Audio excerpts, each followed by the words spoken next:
নজর রাখবো পরবর্তী সংবাদে। রাজ্য জুড়ে যখন রাজ্যের মুখ্যমন্ত্রী তিনি খোদ বলছেন যে ত্রিপুরা রাজ্যকে নেশামুক্ত করতে, এবং বিভিন্ন সময় পুলিশের অভিযানও দেখা যায় যথারীতি, এবং একাধিক সময় সাফল্য আসে কিংবা কোনো সময় দেখা যায় পুলিশেরও ব্যর্থতা রয়েছে।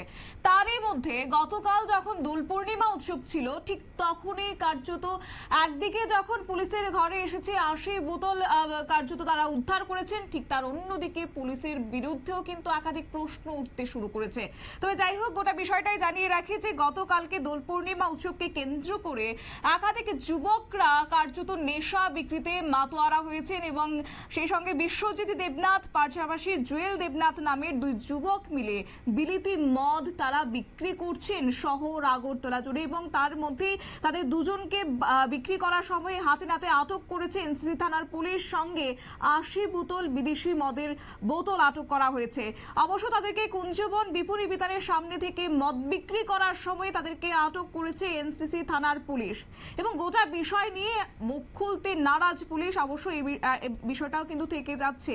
তারই মধ্যে এনসিসি থানার ভারপ্রাপ্ত ওসি এবং মদ বিক্রেতা দুজনই নাকি সাংবাদিককে দেখে ভয়ে পালাতে থাকে, থানার ভেতরে এদিক ওদিক ছুটতে থাকে। কিন্তু কেন, কি রয়েছে তার পেছনে কারণ?